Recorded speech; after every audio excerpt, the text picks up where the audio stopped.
اعوذ باللہ من الشیطان الرجیم بسم اللہ الرحمن الرحیم اللہم صلی علی سیدنا و مولانا محمد وعلی آل سیدنا و مولانا محمد وبارک وسلم۔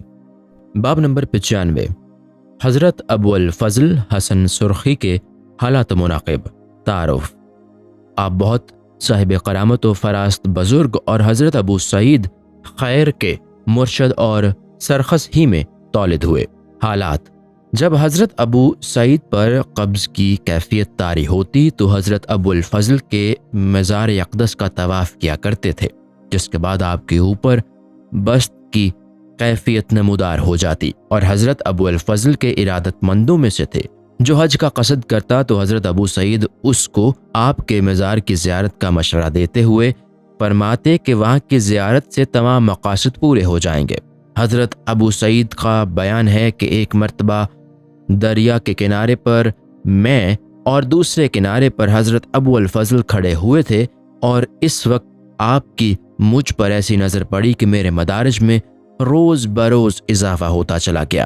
امام خرامی بیان کیا کرتے تھے کہ ایک مرتبہ میں درخت پر چڑھا ہوا شہتوت توڑ رہا تھا کہ آپ کا ادھر سے گزر ہوا، لیکن آپ نے مجھے دیکھے بغیر سر اٹھا کر کہا کہ اے اللہ، میں سال بھر سے حجامت بنوانے کے لیے تجھ سے ایک دانگ طلب کر رہا ہوں، لیکن تو نہیں دیتا۔ کیا دوستوں کے ہمراہ یہی سلوک کیا جاتا ہے؟ امام خرامی کہتے ہیں کہ اسی وقت جب میری نظر درخت پر پڑی اور اس کی تمام شاخیں اور پتے سونے کے بن گئے، لیکن یہ صورت دیکھ کر آپ نے فرمایا کہ قلب کی آسودگی کے لیے تجھ سے کوئی بات نہ کہنی چاہیے۔ منقول ہے کہ سرخس میں ایک بے نمازی دیوانہ وار پھرا کرتا تھا، اور جب اس سے لوگوں نے نماز پڑھنے کے لیے اصرار کیا تو اس نے کہا کہ وضو کرنے کے لیے پانی کہاں ہے؟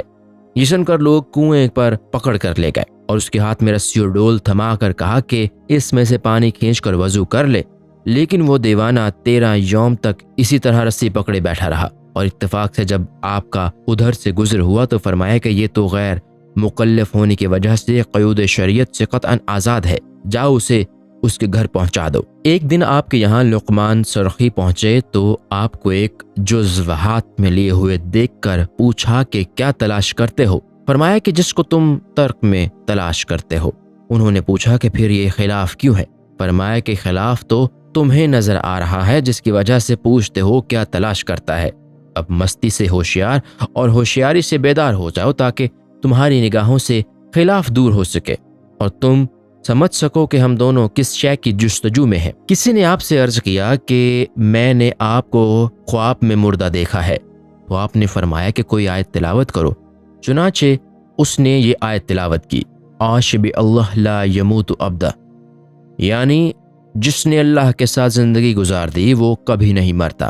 ارشادات: ایک مرتبہ حضرت ابو سعید کو آپ نے اپنے یہاں قیام کا حکم دیا، اور رات کے وقت آپ نے ان سے فرمائش کی کہ کوئی آیت تلاوت کرو۔ چنانچہ انہوں نے یہ آیت تلاوت کی، یحبونہم کحب اللہ۔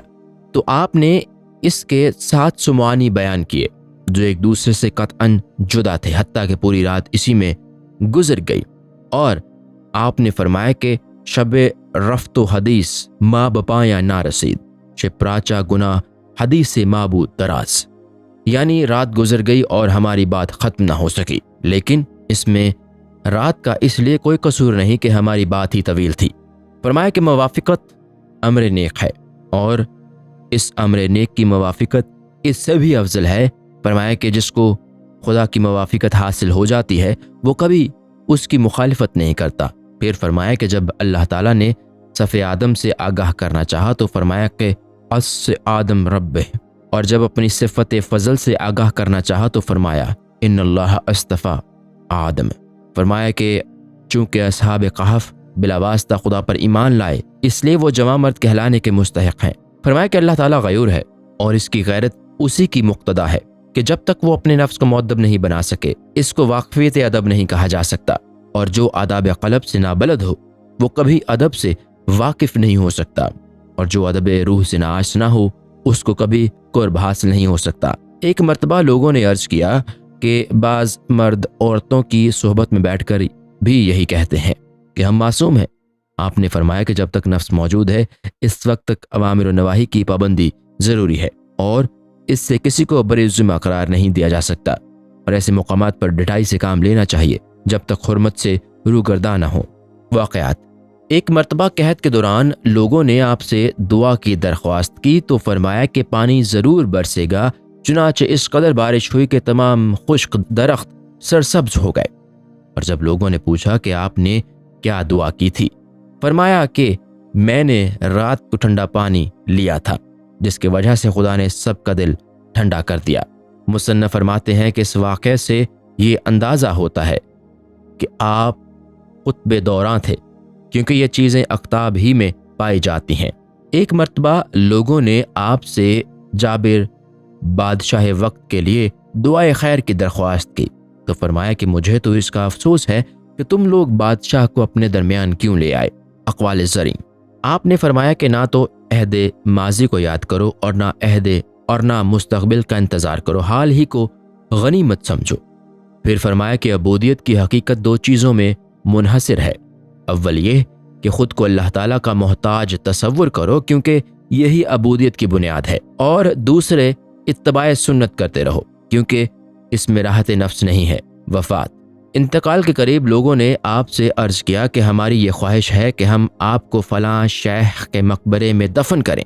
آپ نے فرمایا کہ نہیں، بلکہ مجھے فلاں ٹیلے پر دفن کرو جہاں آوارہ گرد قسم کے لوگ دفن ہیں، کیونکہ وہ خدا کی رحمتوں کے زیادہ مستحق ہیں۔